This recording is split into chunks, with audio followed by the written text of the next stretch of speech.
কমছে না ভোগান্তি, কি বলছেন গ্রাহকরা?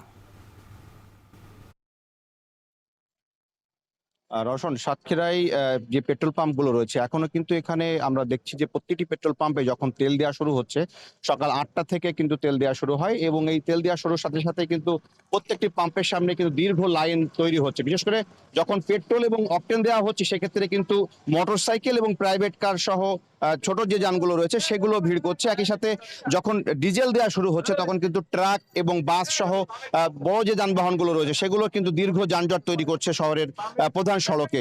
দীর্ঘ লাইন দেওয়ার কারণে আসলে এই যানজটটি তৈরি হচ্ছে। তো এখানকার পেট্রোল পাম্প কর্তৃপক্ষ তারা বলছে তাদের আগের চেয়ে সরবরাহ কিছুটা বেড়েছে, তবে যে পরিমাণ চাহিদা আসলে সেই চাহিদা আসলে তারা পূরণ করতে পারছেন না, যার কারণে আসলে এই যে লাইন সেটি কিন্তু এখনো তৈরি হচ্ছে। এবং প্রতিটি পেট্রোল পাম্পের সামনে আমরা দেখেছি যে মোটরসাইকেল আগের দিন রাত থেকেই কিন্তু আগের মতোই দীর্ঘ লাইন দিয়ে কিন্তু মানুষ অপেক্ষা করছেন, এবং দীর্ঘ অপেক্ষার পরে কেউ কেউ তেল পাচ্ছেন না এমন অভিযোগও কিন্তু অনেকে করছেন। প্রতিদিনই কিন্তু এখানে কয়েক হাজার লিটার তেল কিন্তু দেওয়া হচ্ছে। আমরা আজকে যে পাম্পটিতে রয়েছে সাতক্ষীরা শহরের নিউ মার্কেট এলাকায় এবি খান পেট্রোল পাম্প, এখানে আমরা এসে যেটি দেখেছি সকাল থেকে এখানে অকটেন দেওয়া হচ্ছে। শুধুমাত্র পেট্রোল না থাকলেও শুধুমাত্র অকটেন দেওয়ার কারণে এখানে কিন্তু মোটরসাইকেলের যে ভিড় সেটি কিন্তু আমরা লক্ষ্য করেছি, এবং প্রতিটি মোটরসাইকেলে এখানে 500 টাকা থেকে 1000 টাকা পর্যন্ত কিন্তু অকটেন দেওয়া হচ্ছে।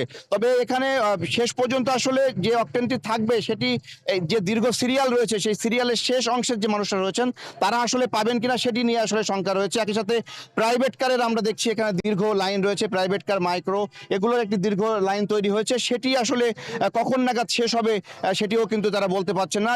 আসলে তারা 3000 থেকে 4000 লিটার তারা তেল পাচ্ছেন বলে আমাদেরকে জানিয়েছেন, এবং এই স্বল্প পরিমাণ তেল দিয়ে বিপুল যে চাহিদা সেটি আসলে পূরণ করা সম্ভব হচ্ছে না এমনটি তারা অভিযোগ করেছেন। তবে সরবরাহ যদি বাড়ে সেক্ষেত্রে কিন্তু এই লাইন থাকবে না এমনটি তারা বলছেন। একই সাথে তাদের তেল কিন্তু তারা মজুত রাখতে পারছেন না এমন কথাও কিন্তু পেট্রোল পাম্প কর্তৃপক্ষ আমাদেরকে জানিয়েছেন। তো সব মিলে সরবরাহ বাড়লে তেলের সংকট কিছুটা কমে যাবে এমনটি তারা বলছেন। তো এই ছিল আমার কাছে সাতক্ষীরা থেকে পেট্রোল পাম্পের সবশেষ তথ্য।